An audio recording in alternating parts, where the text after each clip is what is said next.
thanks for joining us. We continue our celebration of Black History Month with a reading of African-American poets, beginning with Phyllis Wheatley, 1753 to 1784. She was born in Africa and sold into slavery at a young age. She was bought by John Wheatley in Boston and was given a good education, learning Latin and Greek. One influence in her poetry was John Milton. Now that was for Corinne. So Corinne is not here yet, so we're going to just move on, and then I will introduce each poet as she reads. Central figures in the Harlem Renaissance, Countee Cullen and Langston Hughes are included, as are the revolutionary Amiri Baraka and the warrior poet Audre Lorde, 1934-1992. The distinguished readers are, in order of appearance, and I have to change that, Helen Richman, myself, Kay Weissman, and then we'll fill in the other two when they get here.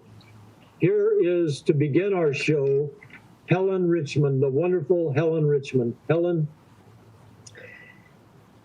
The Slave Auction by Francis E.W. Harper. The sale began. Young girls were there, defenseless in their wretchedness, whose stifled sobs of deep despair revealed their anguish and distress, and mothers stood with streaming eyes and saw their dearest children sold. Unheeded rose their bitter cries, while tyrants bartered them for gold. And woman with her love and truth, for these in sable forms may dwell, gazed on the husband of her youth. With anguish none may point or tell. And men whose sole crime was their hue, the impress of their maker's hand, and frail and shrinking children too were gathered in that mournful band. Ye who have laid your love to rest and wept above their lifeless clay, know not the anguish of that breast whose loved are rudely torn away. Ye may not know how desolate our bosoms rudely forced to part, and how a dull and heavy weight will press the life drops from the heart. Bury Me in a Free Land by Francis E.W. Harper. Make me a grave where'er you will, in a lowly plain or a lofty hill. Make it among earth's humblest graves, but not in a land where men are slaves. I could not rest if around my grave I heard the steps of a trembling slave. His shadow above my silent tomb would make it a place of fearful gloom. I could not rest if I heard the tread of a coffee gang to the shambles led, and the mother's shriek of wild despair rise like a curse on the trembling air. I could not sleep if I saw the lash drinking her blood at each fearful gash, and I saw her babes torn from her breast like trembling doves from their parent nest. I'd shudder and start if I heard the bay of bloodhounds seizing their human prey, and I heard the captive plead in vain as they bound afresh his galling chain. If I saw young girls from their mother's arms battered and sold for their youthful charms, my eye would flash with a mournful flame, my death-pale cheek grow red with shame. I would sleep, dear friends, where bloated might can rob no man of his dearest right. My rest shall be calm in any grave where none can call his brother a slave. I ask no monument, proud and high, to arrest the gaze of the passers-by. All that my yearning spirit craves is bury me not in a land of slaves.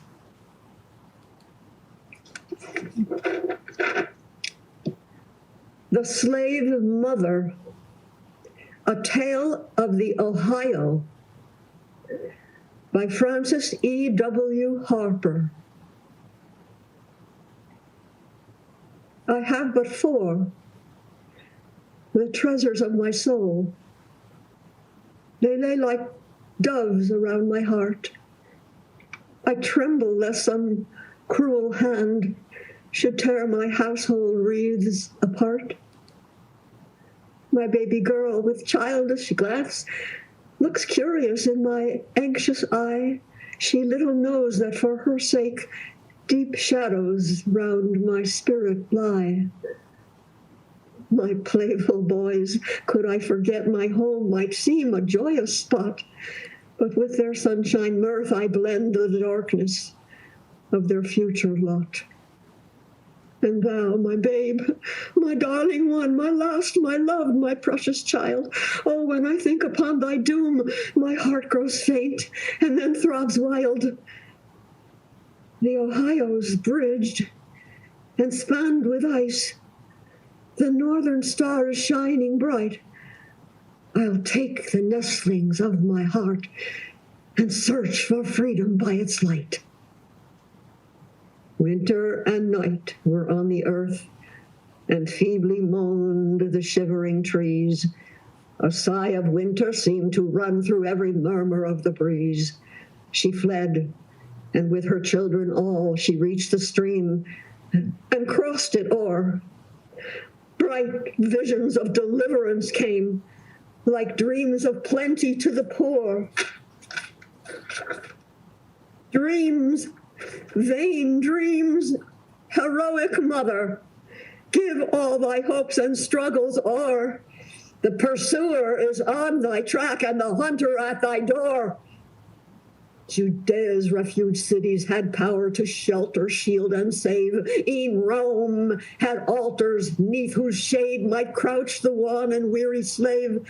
But Ohio had no sacred fane to human rights so consecrated, where thou mayest shield thy hapless ones from their darkly gathering fate.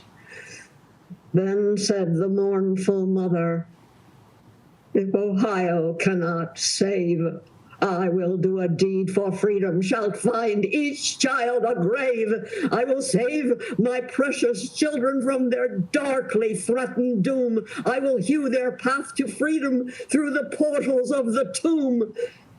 A moment in the sunlight, she held a glimmering knife. The next moment, she had bathed it in the crimson fount of life. They snatched away the fatal knife. Her boys shrieked, wild with dread. The baby girl was pale and cold. They raised it up. The child was dead. Sends this deed of fearful daring through my country's heart no thrill? Do the icy hands of slavery every pure emotion chill? Oh, if there is any honor, truth, or justice in the land, will ye not, us men and Christians, on the side of freedom stand? That was magnificent, Helen. Thank you. James Weldon Johnson is the author of the next piece, O Black and Unknown Bards. O black and unknown bards of long ago, how came your lips to touch the sacred fire? How, in your darkness, did you come to know the power and beauty of the minstrel's lyre? Who first from midst his bonds lifted his eyes? Who first from out the still watch, lone and long, feeling the ancient faith the prophets rise within his dark-kept soul, burst into song? Heart of what slave poured out such melody as steal away to Jesus? On its strains his spirit must have nightly floated free, though still about his hands he felt his chains. Who heard great Jordan roll? Whose starward eye saw chariot swing low? And who is he that breathed that comforting melodic sigh? Nobody knows the trouble I see What merely living clod, what captive thing could up toward God through all its darkness grope and find within its deadened heart to sing these songs of sorrow, love and faith and hope? How did it catch that subtle undertone, that note in music heard not with the ears? How sound the elusive reed so seldom blown, which stirs the soul or melts the heart to tears? Not that great German master in his dream of harmonies that thundered amongst the stars, at the creation ever heard a theme nobler than "Go Down, Moses"? Markets, bars, how like a mighty trumpet call they stir the blood. Such are the notes that men have sung, going to valorous deeds. Such tones there were that helped make history when time was young. There is a wide, wide wonder in it all, that from degraded rest and servile toil, the fiery spirit of the seer should call these simple children of the sun and soil. Oh, black slave singers gone, forgot, unfamed, you alone, of all the long, long line of those who sung untaught, unknown, unnamed, have stretched out upward, seeking the divine. You sang not deeds of heroes or of kings, no chant of bloody war, no exulting paean of arms won triumphs, but your humble strings you touched in cloud with music empyrean. You sang far better than you knew, the songs that for your listeners' hungry hearts sufficed, still live, but more than this to you belongs. You sang a race from wood and stone to Christ. And John Towie was supposed to be next, but he's not here, so we will now move on to the wonderful Kay Weissman. This is Claude McKay, If We Must Die. If we must die, let it not be like hogs, hunted and penned in an inglorious spot, while round us bark the mad and hungry dogs, making their mock at our accursed lot. If we must die, oh, let us nobly die, so that our precious blood may not be shed in vain. Then even the monsters we defy shall be constrained to honor us though dead. O kinsmen, we must meet the common foe, though far outnumbered. Let us show us brave, and for their 1,000 blows deal one death blow. What though before us lies the open grave? Like men, we'll face the murderous, cowardly pack, pressed to the wall, dying, but fighting back.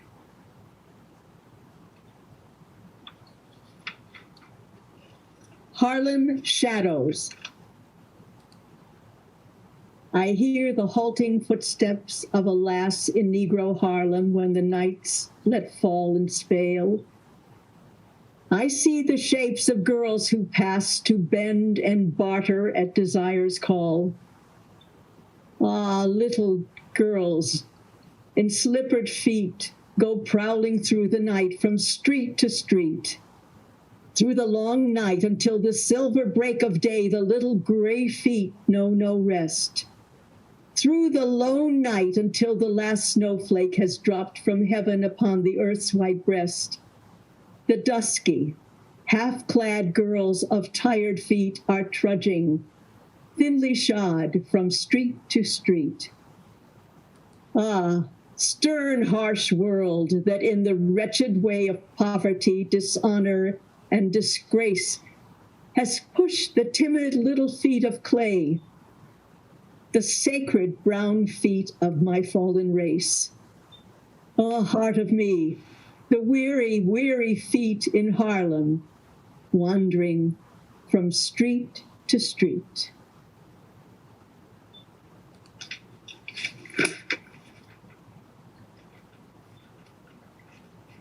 November Cottonflower. Boll weevils coming and the winter's cold made cotton stalks look rusty, seasons old, and cotton scarce as any southern snow was vanishing the branch, so pinched and slow, failed in its function as the autumn rake, doth fighting soil had caused the soil to take all water from the streams. Dead birds were found in wells 100 feet below the ground. Such was the season when the flower bloomed. Old folks were startled, and it soon assumed significance. Superstition saw something it had never seen before. Brown eyes that loved without a trace of fear. Beauty, so sudden for that time of year. So sudden for that time of year.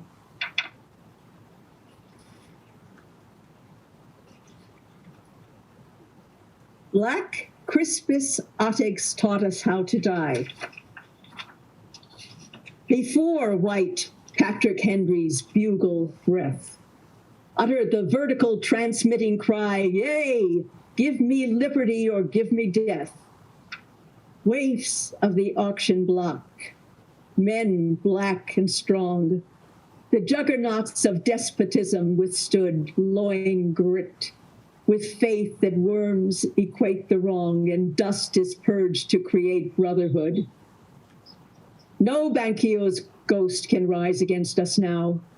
Aver we hobnobbed man beneath the brute, squeeze down the thorns of greed on labor's brow, garroted lands and carted off the loot. The centuries-old pathos in our voices saddens the great white world, and the wizardry of our dusky rhythms conjures up shadow shapes of antebellum years. Black slaves singing one more river to cross in the tortured tombs of slave ships.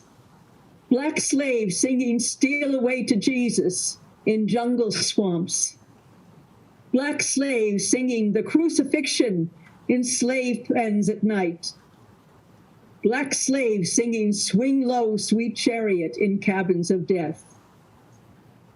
Black slaves singing go down Moses in the cane brakes of southern pharaohs. They tell us to forget the Golgotha we tread. We who are scourged with hate, a price upon our head. They who have shackled us requite of us a song. They who have wasted us bid us condone the wrong. They tell us to forget democracy is spurned. They tell us to forget the Bill of Rights is burned. 300 years we slaved. We slave and suffer yet. Though flesh and bone rebel, they tell us to forget. Oh, how can we forget our human rights denied? Oh, how can we forget our manhood crucified when justice is profaned and plea with curses met, when freedom's gates are barred? Oh, how can we forget? The new Negro rides upon the continent in 7-league boots. The new Negro who sprang from the vigor stout loins of Nat Turner, gallows martyr for freedom, of Joseph Sinquez, Black Moses of the Amistad Mutiny, of Frederick Douglass, oracle of the Catholic man, of Sojourner Truth, eye and ear of Lincoln's legions, of Harriet Tubman, St. Bernard of the Underground Railroad. The new Negro breaks the icons of his distractors, wipes out the conspiracy of silence, speaks to his America. My history-moldering ancestors planted the first crops of wheat on these shores, built ships to conquer the 7 seas, erected the Cotton Empire, flung railroads across a hemisphere, disemboweled the earth's iron and coal, tunneled the mountains and bridged rivers, harvested the grain and hewed forest, sentineled the 13 colonies, unfurled Old Glory at the North Pole, fought 100 battles for the Republic. The new Negro, his giant hands fling morals upon high chambers. His drama teaches a world to laugh and weep. His voice thunders the brotherhood of labor. His science creates 7 wonders. His republic of letters challenges the Negro baiters. The new Negro, hard-muscled, fascist-hating, democracy-ensouled, strides in 7-league boots along the highway of today toward the promised land of tomorrow. None in this land can say to us black men today, you send the tractors on their bloody path and create okies for the grapes of wrath. You breed the slum that breeds a native son to damn the good earth Pilgrim Fathers won. None in the land can say to us black men today, you dupe the poor with rags to riches' tales and leave the workers empty dinner pails. You stuff the ballot box and honest men are muzzled by your demagogic din. None in the land can say to us black men today, you smash stock markets with your coin blitzkriegs and make 100 million guinea pigs. You counterfeit our Christianity and bring contempt upon democracy. None in the land can say to us black men today, you prowl when citizens are fast asleep and hath fifth column plots to blast the deep, foundations of the state, and leave the land of vast Sahara with a fascist brand. Out of the abyss of illiteracy, through labyrinths of lies, across wastelands of disease, we advance. Out of dead ends of poverty, through wildernesses of superstition, across barricades of Jim Crowism, we advance. With the peoples of the world, we advance. That was great. Thank you, Kay. The last 2 poems that Kay read were November Cotton Flower by Jean Toomer, and the second one was Dark Symphony by Melvin Tolson. And we're going to go back and pick up the beginning for Corinne Conley, who just joined us a little while ago. She's going to read a poem by Phyllis Wheatley, but let me just say 1 minute, which I said at the beginning, but let me say before she reads, I will repeat. Phyllis Wheatley, 1753 to 1784, was born in Africa and sold into slavery at a young age. She was bought by John Wheatley in Boston and was given a good education learning Latin and Greek. One influence in her poetry was John Wilton. Here's a wonderful Corinne Conley. Thoughts on the Works of Providence by Phyllis Wheatley. Arise, my soul, on wings enraptured rise, to praise the monarch of the earth and skies, whose goodness and beneficence appear as round its center moves the rolling year. Or when the morning glows with rosy charms, or the sun slumbers in the ocean's arms, of light divine be a rich portion lent to guide my soul and favor my intent.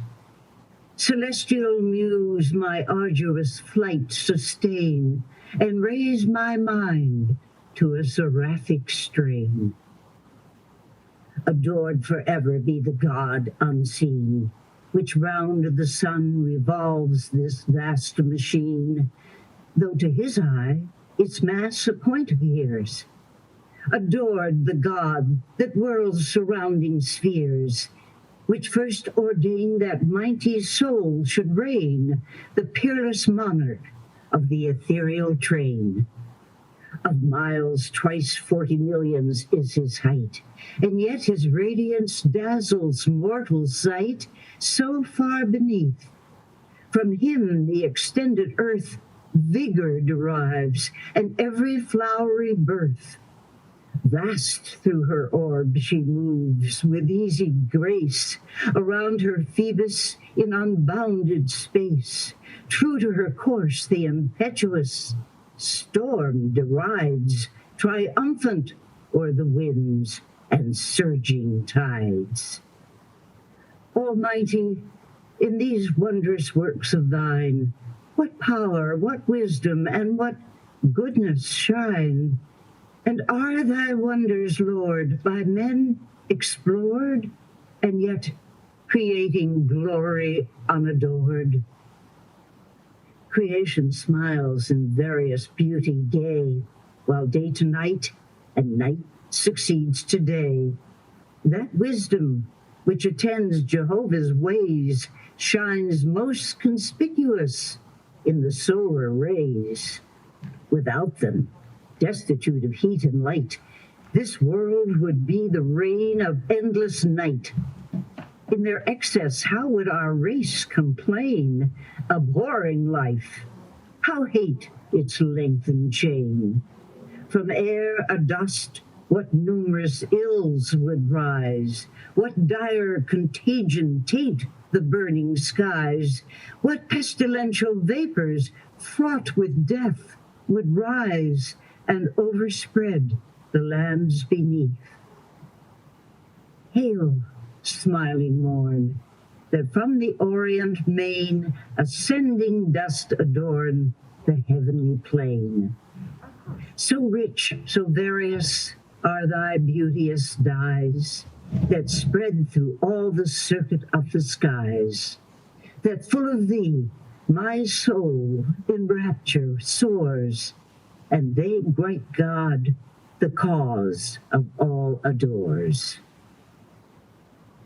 O'er beings infinite his love extends, his wisdom rules them, and his power defends.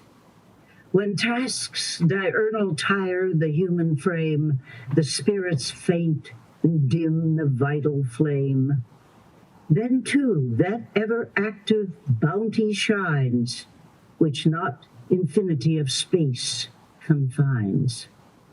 The sable veil and night in silence draws, conceals effects, but shows the almighty cause. Night seals in sleep the wide creation fair, and all is peaceful but the brow of care. Again, gay Phoebus, as the day before, wakes every eye, but what shall wake no more? Again the face of nature is renewed, which still appears harmonious, fair, and good. May grateful strains salute the smiling morn, before its beams the eastern hills adorn. Shall day to day and night to night conspire to show the goodness of the Almighty Sire?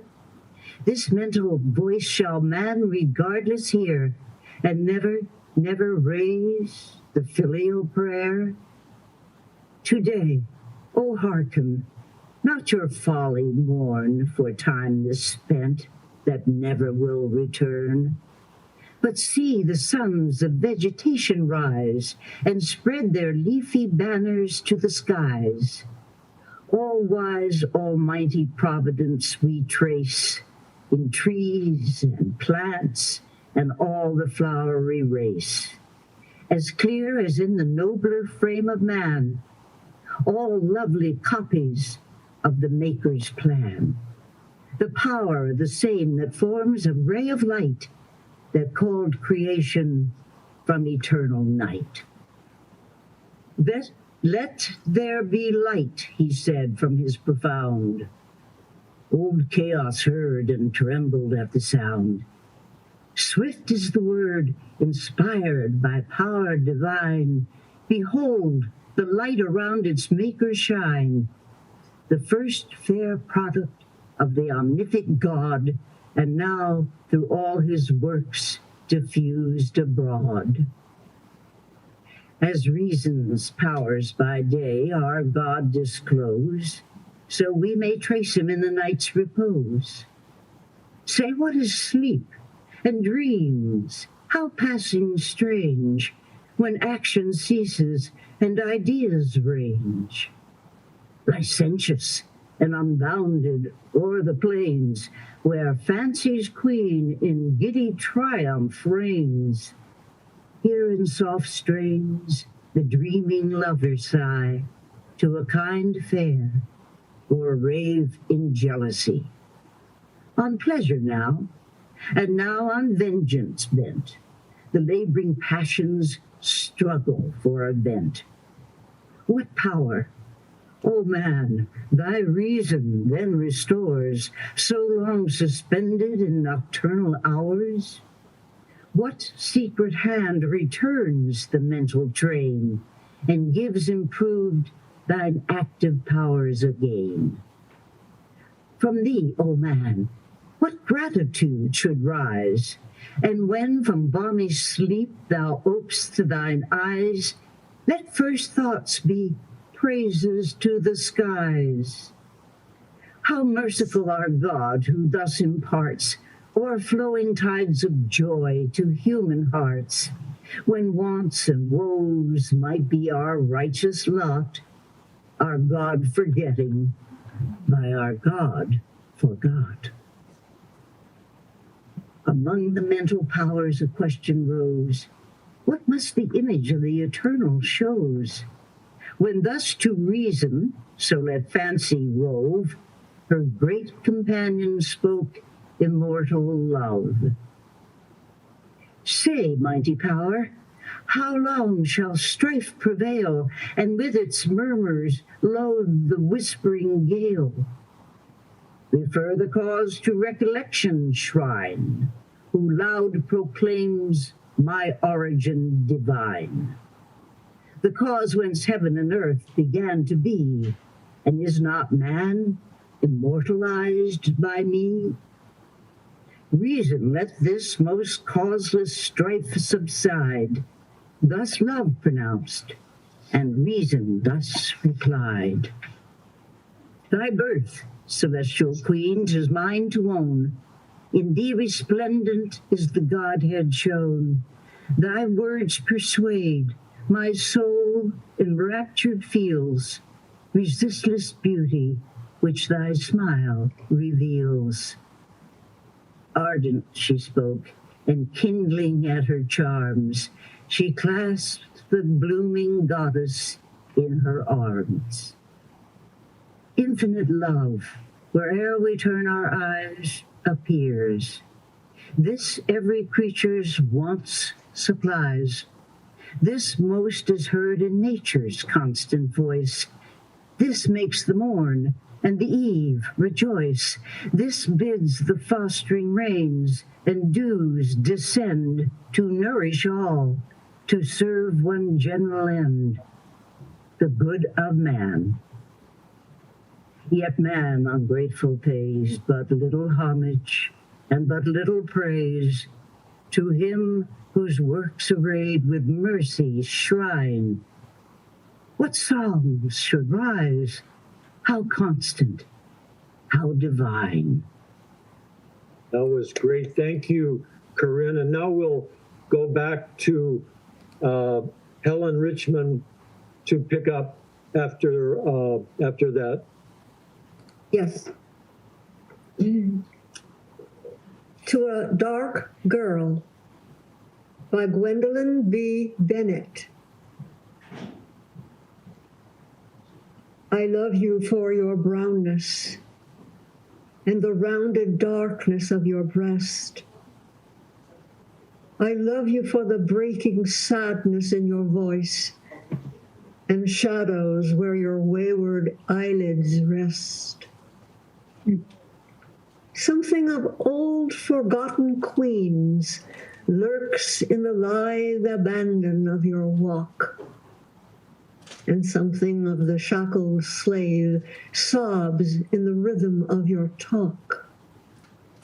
Oh, little brown girl, born for sorrow's mate, keep all you have of queenliness, forgetting that you once were slave, and let your full lips laugh at fate.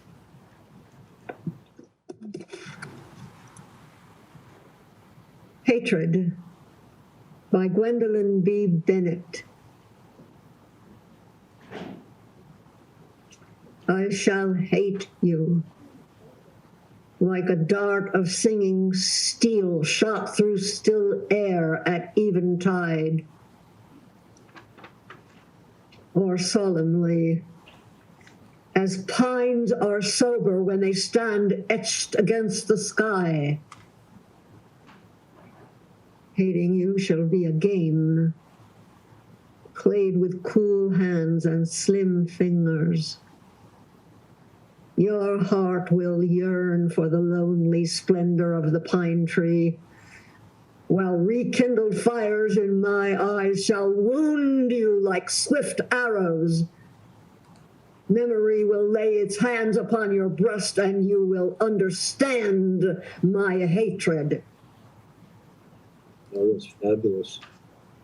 Our next poet that we're going to celebrate is Langston Hughes, which most of us have all heard of and read before. The Negro speaks of rivers. I've known rivers ancient as the world and older than the flow of human blood in human veins. My soul has grown deep like the rivers. I bathed in the Euphrates when dawns were young. I built my hut near the Congo, and it lulled me to sleep. I looked upon the Nile and raised the pyramids above it. I heard the singing of the Mississippi when Abe Lincoln went down to New Orleans, and I've seen its muddy bosom turn all golden in the sunset. I've known rivers, ancient, dusty rivers. My soul has grown deep like the rivers. Theme for English B, Langston Hughes. The instructor said, "Go home and write a page tonight, and let that page come out of you, then it will be true." I wonder if it's that simple. I am 22, colored, born in Winston-Salem. I went to school there, then Durham, then here, to this college on the hill above Harlem. I am the only colored student in my class.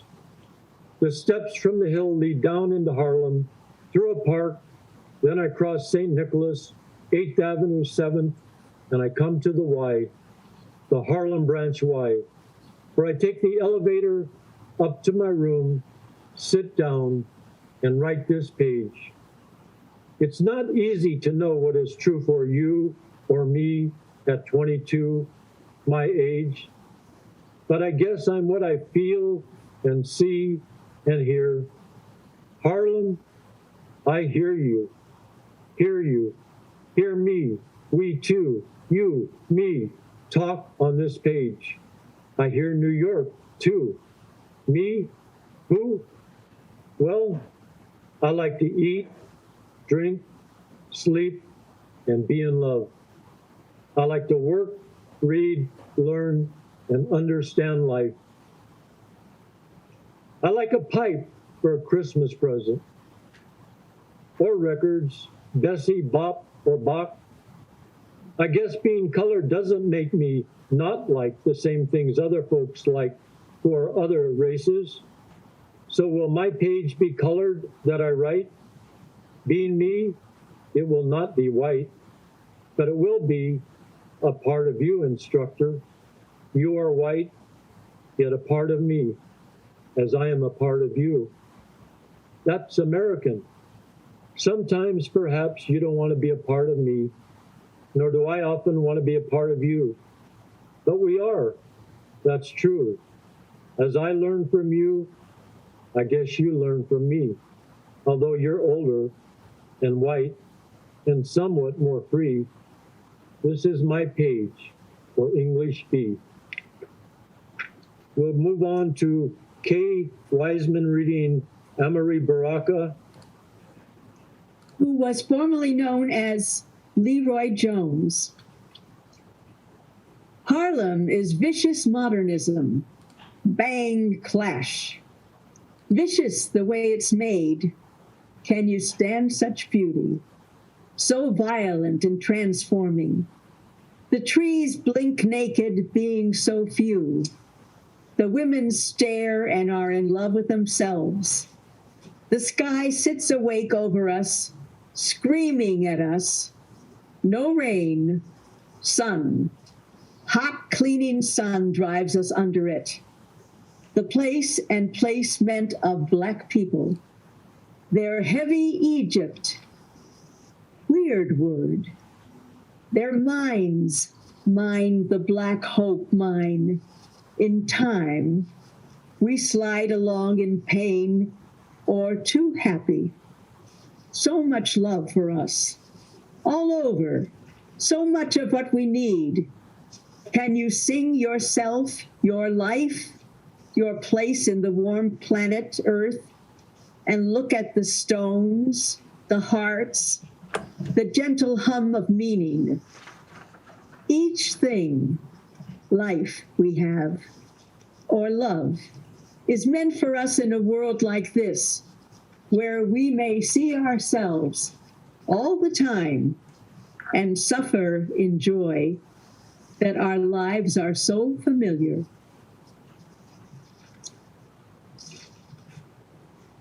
This one's called Legacy. In the South, sleeping against a drugstore, growling under the trucks and stoves, stumbling through and over the cluttered eyes of early mysterious night, frowning, drunk, waving, moving a hand or lash, dancing, kneeling, reaching out, letting a hand rest in shadows, squatting to drink or pee, stretching to climb, pulling themselves onto horses, near where there was sea, the old songs lead you to believe, riding out from this town to another, where it is also Black, down a road where people are asleep, towards the moon or the shadows of houses, towards the song's pretended sea. That was terrific. Thank you, Kay. Let's just move on with Corinne Conley reading Audre Lorde. Night-blooming jasmine, lady of the night, star-breathed, blooms along the sea road between my house and the tasks before me, calls down a flute carved from the leg bone of a gull. Through the core of me, a fine rigged wire upon which pain will not falter nor predict. I was no stranger to this arena at high noon.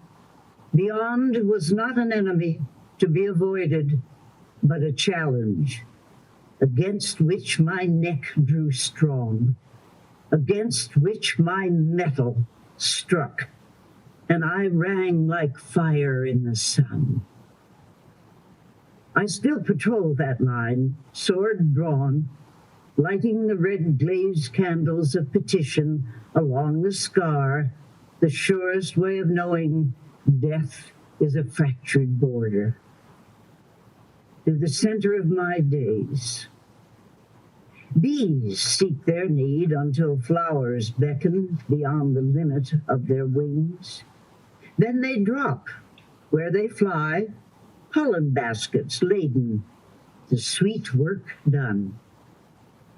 They do not know the lady of the night blossoms between my house and the sea road, calling down a flute carved from the leg bone of a gull, your rich voice riding the shadows of conquering air. That was great. Thank you, Corinne. Thank you, Corinne and Kay and Helen. You all read beautifully. and it just couldn't be read any better. I know it's 2 o'clock. I know that Jennifer probably wouldn't mind if each one of us wants to say a thing or two, a minute or two about this particular group of poems. Would you like to do that? Or 10 minutes each, because like I said, our 2 o'clock show canceled. Take your time. I would love to hear your reflections. We do have music. We've got things we can go to, but please, your reflections would be appreciated. So let's do it in order as we read. Start with Helen and then Kay and then Corinne. You look like you have something to say, Corinne. I do. I do. I have an important call coming in at 2 o'clock, and I promise to be here. So I'm going to have to sign off. But I would like to say that Audre Lorde, this last poem that I read, she was suffering from cancer. And all that business about meeting the challenge and her neck growing stiff, it was a challenge. It was something she was going to live through, which she did and everything. But if you kind of know that, the poem has a lot more meaning when you hear it. Thank you, Corinne. So you'll forgive me now. Forgiveness needed. We understand. Thank you for your wonderful reading. And Helen and Kay, would you like to talk a little bit? Well, I would like to just say that I was so moved by all of this poetry that I heard today. And when I was working on the poems that I was to read, I just kept reaching for the Kleenex because I was crying so through every time I went through it. The reality of what had happened to our brothers and sisters in the past was so horrifying that it was just bringing it just too close. And thank God for the civil rights movement. Thank God that there's freedom now, and we live in a land of the free, and may it forever be so. Well said, Helen. Thank you very much. Kay? Yes, I also was very moved by these poems and also cried. And I have a little different take on it about what this means now, Black History Month, that we're not far enough ahead, that there's so much suffering still, that we have a long way to go. And I think that for me anyway, reading these poems pushed it all in my face so much of the horror of the past and the sadness of the present, actually. And I was also very taken by the one that Corinne read later, Phyllis Wheatley. I mean, she was a slave, and she was magnificent. How does that happen? How can somebody be a slave without knowing how to read and then learn how to read later and become so eloquent? It was just very, very touching. Well, as I said, Kay, she was born in Africa as a slave, and then she was sold into slavery very young, and John Wheatley of Boston bought her, and then she was very well educated, and she learned Latin and Greek, and then, that first poem, or not that was read today, but the first poem Corinne read, that in a way looked to me a little bit like she based some of that on John Milton's Paradise Lost. I mean, there's some resemblances to that, but also she didn't live very long. I can't remember exactly how old it was, but she died at a pretty young age. And but as both of you said, it is really amazing that all the suffering and the death and the slavery and the auction block and on, and yet how these people could still sing. And as you know, these poems are in a very even cadence, from that particular time. And then the poem that Helen read, it was The Slave Mother, about matricide. And that poem or the book by Toni Morrison, Beloved. You know, that's about, I worked in that movie. That's about a woman who goes from Ohio or from Kentucky across the river to Ohio, and then she's being chased by the slave catcher and the sheriff. And right when they find her, she commits matricide right there because she doesn't want her, you know, babies to go back. She kills one of them to go back to being a slave. So, you know, it is pretty horrific, and thank God for the endurance of all these, you know, African Americans. And the one thing that we always, at least I always remember, is African American culture is American culture. I mean, African Americans have contributed greatly, probably much more than they've even gotten credit for, to our culture in many ways. So, you know, we're all benefited by the work they've done, and we all learn from each other.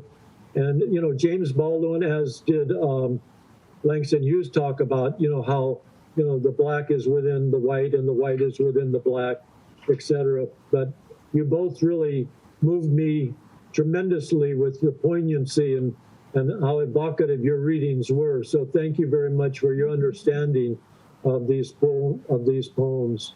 So, you know, Jennifer, I think that's about it for us, unless Kay, you look like you wanted to say something there, Kay. No, I would love to hear some of the more modern poems. You know, Maya Angelou, I'd love to work on those poems, if at a different time, perhaps.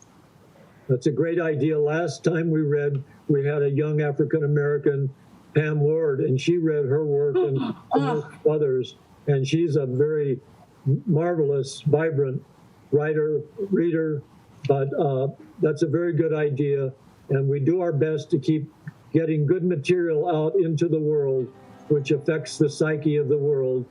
And so thank you very much once again, Kay and Helen, for your marvelous readings. And thank you, Jennifer, for all your marvelous support of poetry. It needs to be heard, and it's good to get good writing, and it's good to get the poetic rhythm out into this prosaic world. So thank you, Jennifer.